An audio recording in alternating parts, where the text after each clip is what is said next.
basic bread dough recipe. I think you have the red recipe book. It's on page 19. And I double the recipe, and then I can have 3 loaf pans, good sized loaves. For our family, we go through that a lot. So I just use 3 cups of hot water, and I just wait till my tap gets hot, and that's what I use. And then 2/3 cup oil, and it's best to use the oil first because then the honey will slide out of the measuring cup a lot quicker, and you don't have to use the spatula quite so much. And again, I just have Costco extra virgin olive oil and Costco honey at this point. So 2/3 oil, 2/3 honey, just straight into the mixer.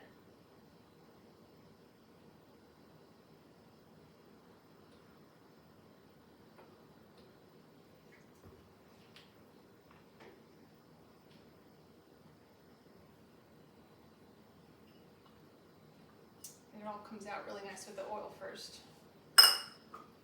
And then 2 tablespoons of yeast. And this is just Costco yeast.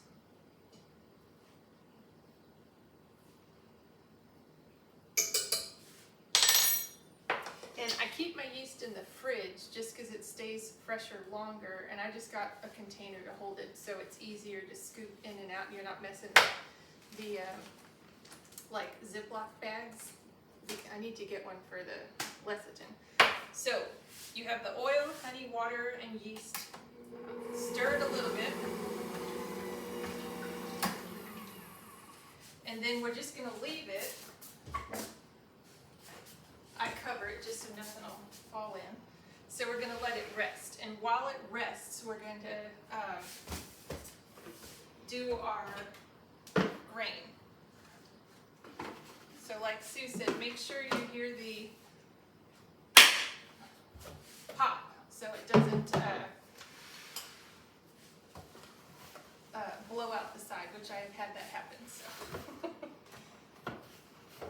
So she said what she likes to do, and I've kind of figured that out also. She does, this is hard red wheat, hard white wheat. So she does 2 cups hard red berries, 1 cup hard white berries, and then we're doubling that. So 4 hard red, 2 hard white, and letting that go.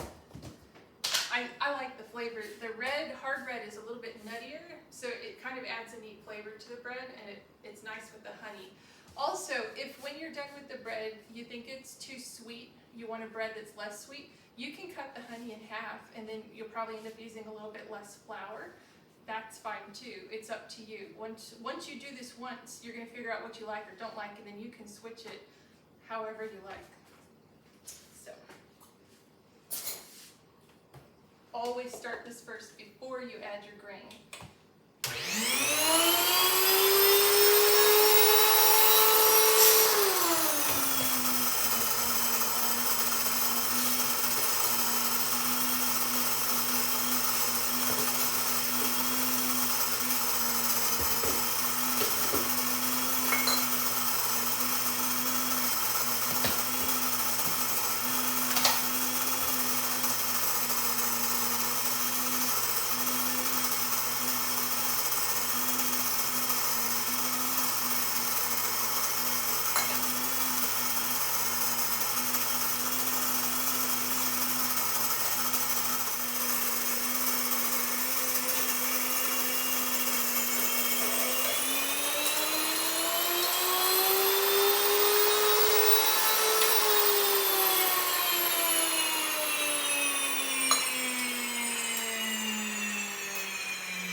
Once it gets towards the end of grinding and you just have a few little berries, they tend to shoot out. So if you take a cup or something and just kind of put it over the top, top, it'll hit that and not shoot out back at you, which actually can hurt. So.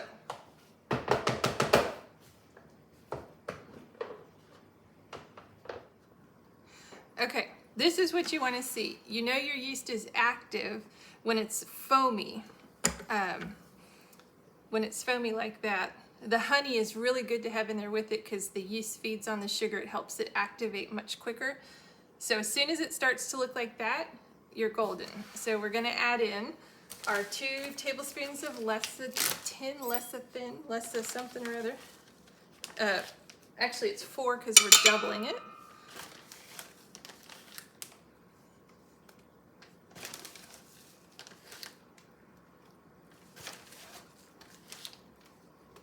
And we're going to go ahead and start the machine now. And so I texted you, Tammy, don't add in the salt till you've added in at least a cup of flour, because salt and yeast don't like each other and it can make the yeast not as active. So all we have left to add is salt, eggs, and flour. So we'll go ahead and do the eggs, but we can start this on the lowest speed. And again, don't worry about having this off the side yet. It can be right on the side.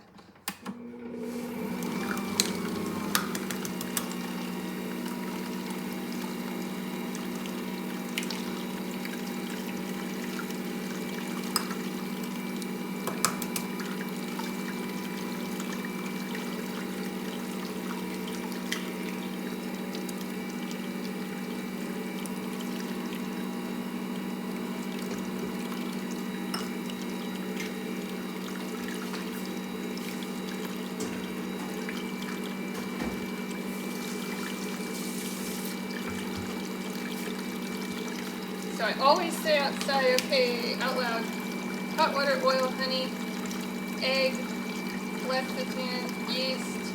Okay, so now the flour. This is what mine looks like, but I'm sure that's the same as yours. Hard red, hard white.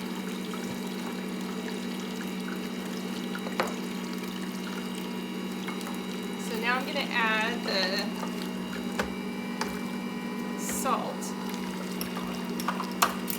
And again, we use Redmond's real salt. We just think it's a lot better than table salt. It says 2 teaspoons, so we're going to add 4.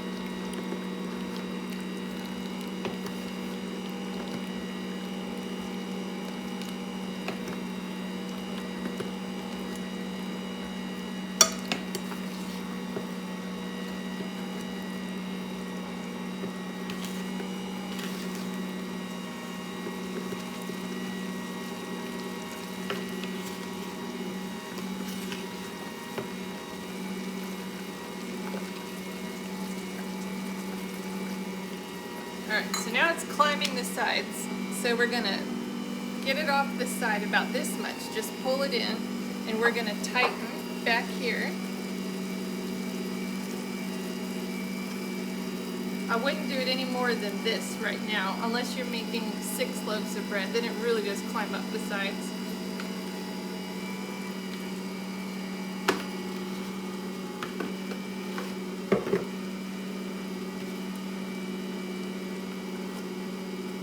So this is 9 cups for me. Today it rained, so I feel like I'm going to use a lot more flour than normal because it's a lot more moist here.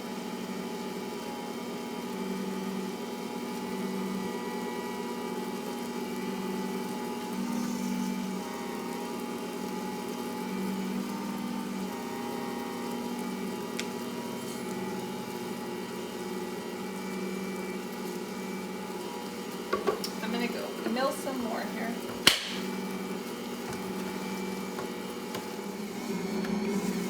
Okay, so we've been letting this go for about 8 minutes now. I've ended up adding 10 and a half, 11 cups of flour. It rained horribly today, which is wonderful because we're in a drought. Some days it's less than that. Some days it's about 10 and a half, 11 cups. But we've been letting this go. And so right now, I can touch this and it's not sticking to my hand. So to me, that's good. Touch for me is more than what it looks like. But it's not sticking to the side of the bowl. It's coming off pretty clean. We're gonna pull this forward and then unscrew the screw over here. And it's a good dough. It's not sticking to the paddle or roller, I guess this is called roller. And the scraper, it always sticks to the back side of the scraper, but it's pretty good. So I think this is good dough. That's what it should look like. So what I do is I have this scraper thing here. I just go along the edge because I don't like to waste anything. And I scrape down the sides. Get all the little bits there.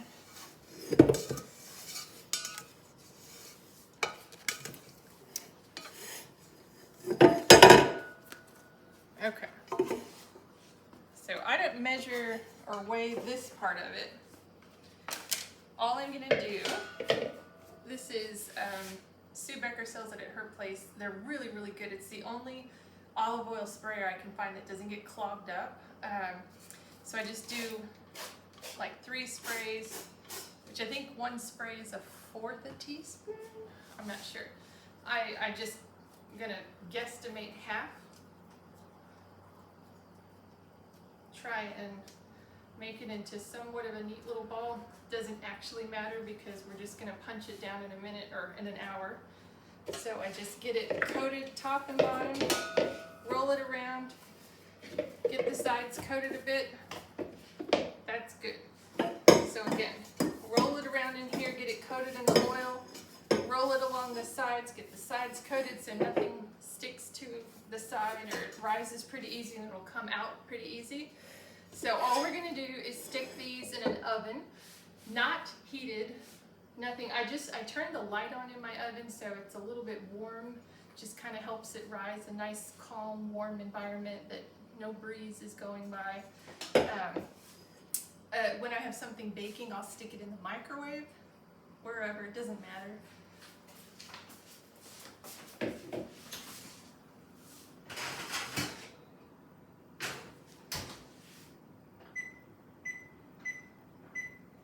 So we just let it rise for 60 minutes and then we'll come check on it. Okay, so they have risen really, really well for 1 hour. Thank you to our background camera guy. I gotta tell you, I feel really silly filming a video. So all we do now, we're getting ready to go into our loaf pans. These are the USA ones that are the best, so you don't need to put anything in here, nothing at all. Don't be tempted to spray it down or put butter in it. Okay, so we're just squishing them down, which is the most fun part. And then I add them together. And what I do, because I'm OCD and I don't eyeball stuff too much, is I'm gonna weigh it and then divide that by 3. And our lovely assistant is going to help us. Audrey, you ready? Yep. 2704. Yep. By 3. 901. 901. Okay, so, well, that was silly. We want 901.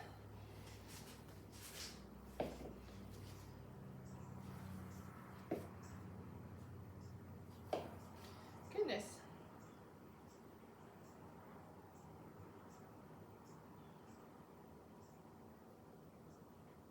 Okay. So I don't even do anything really fancy. I just try and kind of roll it out. Make sure there's no air bubbles in it. I have a couple of times got some air bubbles right here and then they pop up really big when you bake them, which is funny, so.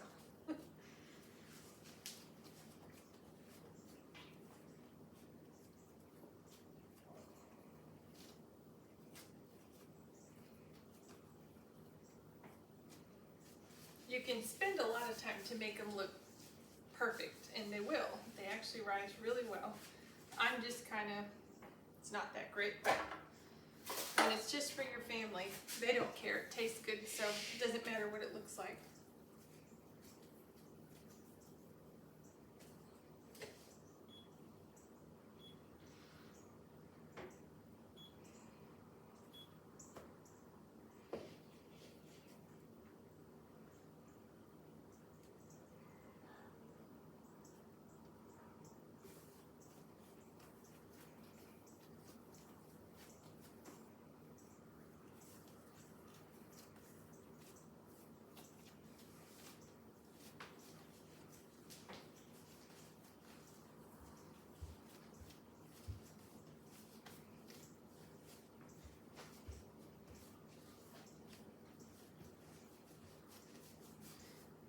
You know, roughly.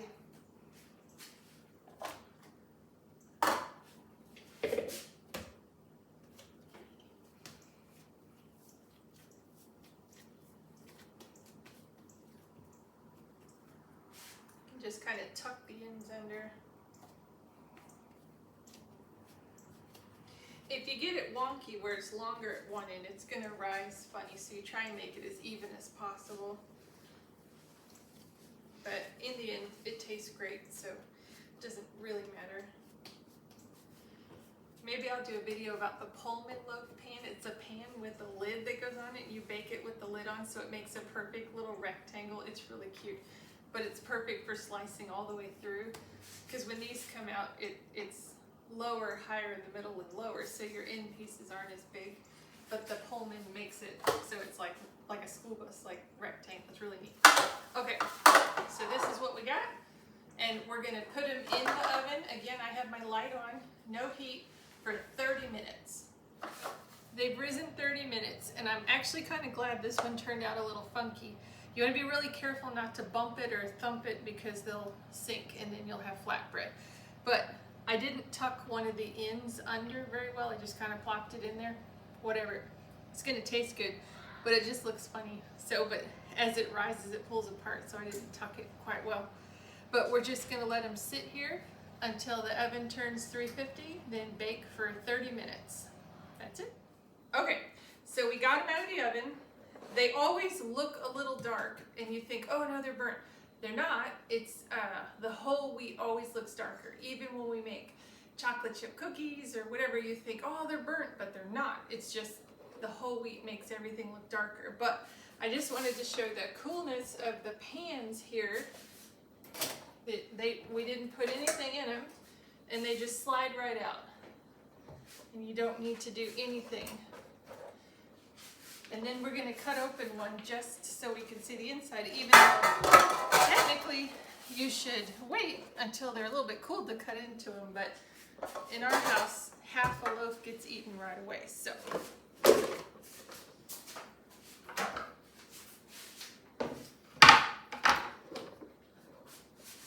we'll cut up the ugly ones. So.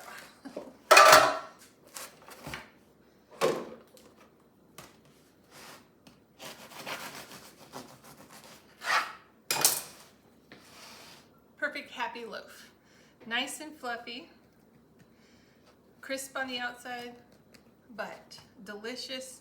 It always looks a little pulled and wet because it just came out of the oven. It's super hot and steamy, but boy oh boy, is this good.